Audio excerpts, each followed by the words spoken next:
ये दोस्तों Samsung company का एक छोटा टीवी है, ठीक है। और ये टीवी का अंदर जो चैसिस है, ये चैसिस किस तरह देखा जाता है ये भी आपको एक बार दिखाना चाहता हूँ, ठीक है।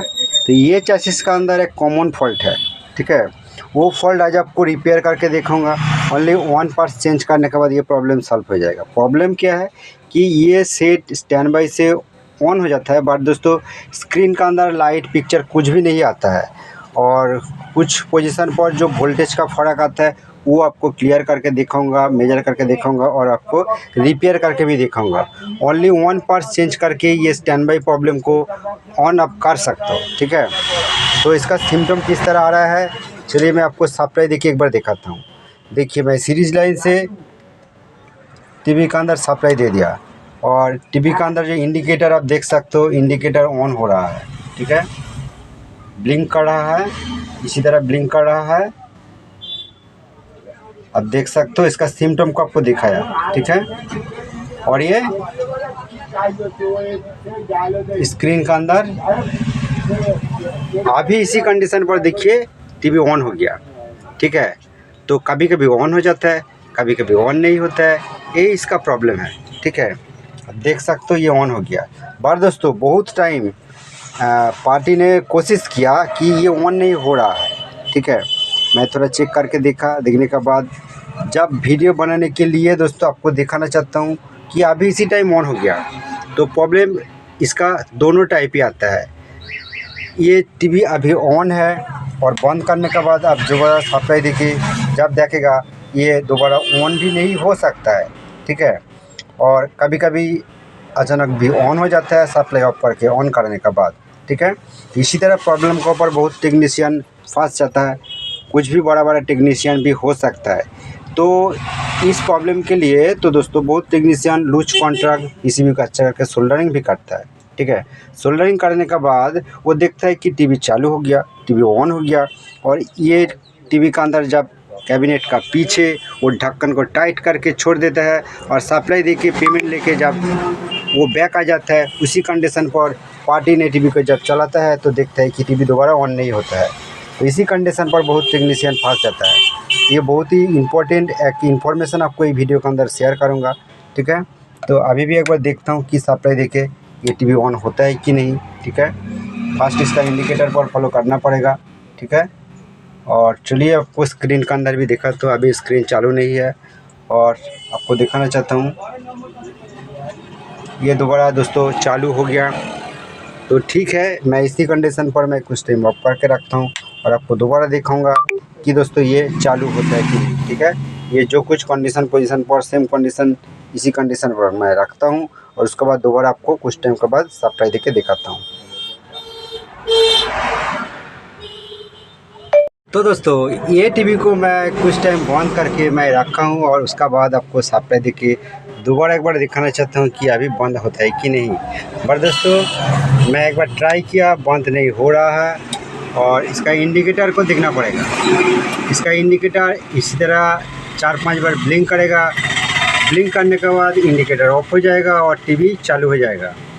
देखिए इंडिकेटर ऑफ हो गया तो दोस्तों टीवी चालू हो गया। जब दोस्तों चालू नहीं होगा, इसका जो सिम्टम देखने को मिलेगा कि इंडिकेटर ब्लिंक करने के बाद 2-4 बार ब्लिंक करने के बाद वो इंडिकेटर जलता रहेगा, ठीक है। मतलब इंडिकेटर ऑन रहेगा, उसी कंडीशन पर टीवी चालू नहीं होगा। तो यही इसका सिम्टम है, ठीक है।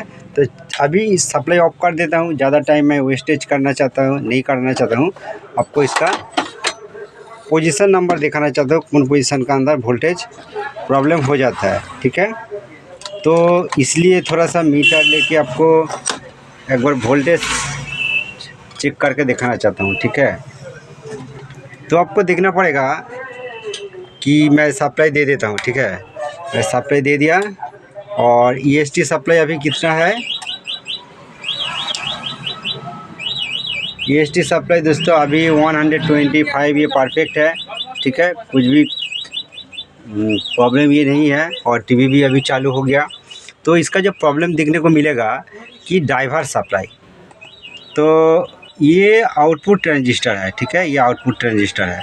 ये आउटपुट ट्रांजिस्टर का ये जो लेग है यहाँ से जम्पर हो सकता है, रेजिस्टेंस हो सकता है। ये ड्राइवर कॉइल का पास कनेक्शन है। ये ड्राइवर कॉइल का आउटपुट पिन है दोनों, और ड्राइवर कॉइल का इनपुट ये दोनों पिन है। तो आपको ये जो इनपुट सप्लाई पिन, इसका अंदर वोल्टेज आपको ड्रॉप देखने को मिलेगा।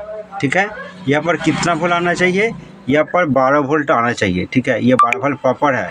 बट जब प्रॉब्लम देखा जाता है, जब प्रॉब्लम ये आ जाता है तो इसका अंदर वोल्टेज ड्रॉप हो जाएगा, 7-8 वोल्ट का आसपास हो जाएगा। ठीक है, अब जितना बार स्टैंड बाई ऑन करने का कोशिश करोगे तो तब भी ये वोल्टेज चेंज नहीं होगा। ठीक है, तो अभी ये थोड़ा सा फ्लक्चुएट कर रहा है, तो ये कोई बात नहीं, प्रॉब्लम तो है इसका अंदर। तो मैं वो पार्ट्स को चेंज करूँगा। तो कौन सा पार्ट्स आपको चेंज करना पड़ेगा जब इसी तरह प्रॉब्लम देने को मिलेगा? ये देखिए, ये ड्राइवर सप्लाई है, इसका अंदर बीच में एक रेजिस्टेंस है। रेजिस्टेंस का बाद यह से यह तक एक डायोड है। ठीक है, तो अधिकतर ये डायोड लीकेज प्रॉब्लम आ जाता है, वीक हो जाता है। इसी कंडीशन पर ये प्रॉब्लम देखने को मिलता है। और ये जो डायोड है, ये लाइन से डायोड से जो कनेक्शन है, यहाँ पर एक डायोड है। ठीक है, यहाँ पर जो वोल्टेज सेम वोल्टेज देखने को मिलेगा 11.2। ठीक है, तो यहाँ पर भी वोल्टेज डाउन देखने को आपको मिलेगा। और बीच में ये जो डायोड है, डायोड का पहले यहाँ से एक कॉइल है, जो ये चॉपर का ये पिन का साथ कनेक्शन है। ठीक है, तो दोस्तों ये 120 वोल्ट का सप्लाई आउट पिन है, ये ओपन पिन है, और ये ग्राउंड है, नेगेटिव है। और दोस्तों सॉरी, ये ग्राउंड नहीं है, हाँ दोस्तों ये ग्राउंड है। और उसके बाद ये पिन से कॉइल इधर है, और ये सप्लाई ड्राइवर सप्लाई यहाँ से आउटपुट होता है। आपको ये जो डायोड है, ये डायोड को चेंज करना पड़ेगा। ठीक है, मैं बहुत दिन पहले 2-4 वीडियो के अंदर दिखाया Samsung TV stand by problem का ऊपर। ठीक है, ओनली 1 पार्ट्स चेंज करने के बाद ये प्रॉब्लम सॉल्व हो जाता है। ठीक है, तो ठीक है, मैं ओनली ये डायोड को ही चेंज करूँगा। आप यहाँ पर 159 डायोड आप यूज़ कर सकते हो। ठीक है, 10J डायोड भी यूज़ कर सकते हो। बट ये ओरिजिनल पीसीबी के अंदर कौन सा डायोड है, चलिए मैं ओपन करने के बाद आपको दिखाता हूँ। और दोस्तों सैमसंग किट का अंदर ये जो ड्राइवर ट्रांजिस्टर है, ठीक है, ये जो ड्राइवर ट्रांजिस्टर है, इसका नंबर थोड़ा अलग है। स्क्रीन के ऊपर मैं दे देता हूँ, यहाँ पर आपको ये सेम नंबर देखने को नहीं मिलेगा। तो ठीक है, आप जो दूसरा नंबर डायोड आप यहाँ पर यूज़ कर सकते हो। बहुत कुछ दूसरा नंबर ट्रांजिस्टर, मतलब बहुत कुछ ट्रांजिस्टर आप यहाँ पर यूज़ कर सकते हो। तो मैं स्क्रीन के ऊपर दे देता हूँ। ठीक है, तो चलिए ये डायोड ओपन करने के बाद इसका नंबर आपको दिखाऊंगा, और मैं चेंज करके भी दिखाऊंगा। ठीक है, पोजीशन आप इधर से देखेगा तो कि ये जो पोजीशन है, ठीक है, ये पोजीशन का डायोड है। ठीक है, तो ये डायोड को मैं चेंज किया, न्यू डायोड लगाया, 159 डायोड लगाया, और पुराना वाला डायोड को मैं यहाँ पर निकाला। ठीक है, ये नंबर क्लियर नहीं है, तो इसलिए मैं आपको क्या बताऊंगा। 40 उसका अंदर ओनली 1 लिखा है और 40 लिखा है। ठीक है, और बाद में कुछ नंबर ये आउट हो गया। तो ये वाला जो डायोड है, ठीक है,